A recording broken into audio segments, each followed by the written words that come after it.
मुझे ना तन चाहिए ना ही धन चाहिए। मुझे ना तन चाहिए ना ही धन चाहिए। बस अमन से भरा यह वतन चाहिए। जब तक जिंदा रहूं मातृभूमि के लिए, और जब भी मरूं तो तिरंगा कफन चाहिए। तिरंगा कफन चाहिए। चलो फिर से वो नजारा याद कर लें, शहीदों के दिल में थी जो वो ज्वाला याद कर लें, जिसमें बहकर आज़ादी पहुंची थी किनारे पर। बलिदानों के खूनों की वो धारा याद कर लें, खून की वो धारा याद कर लें। मैं भारत वर्ष का हरदम सम्मान करता हूँ, यहाँ की चांदनी मिट्टी का ही गुणगान करता हूँ। मुझे चिंता नहीं स्वर्ग जाकर मोक्ष पाने की, तिरंगा हो कफन मेरा, बस यही अरमान रखता हूँ, बस यही अरमान रखता हूँ।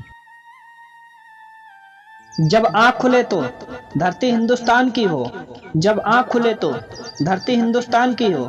जब आँख बंद हो तो यादें हिंदुस्तान की हो। हम मर भी जाएं तो कोई गम नहीं लेकिन, हम मर भी जाएं तो कोई गम नहीं लेकिन, मरते वक्त मिट्टी हिंदुस्तान की हो।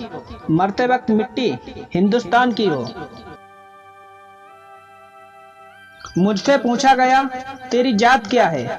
मुझसे पूछा गया तेरी जात क्या है। मैंने कहा अपनी मिट्टी का निशानी हूँ। मैं अपने आप को किसी जात बताने से पहले मैं एक हिंदुस्तानी हूँ। मैं एक हिंदुस्तानी हूँ। हेलो दोस्तों, शायरी वीडियो की एक भी लाइन आपके दिल को छू गई हो तो दोस्तों मेरे लिए नहीं, भारत माता और तिरंगे के लिए वीडियो को लाइक और चैनल को सब्सक्राइब जरूर करें। जय हिंद, जय भारत।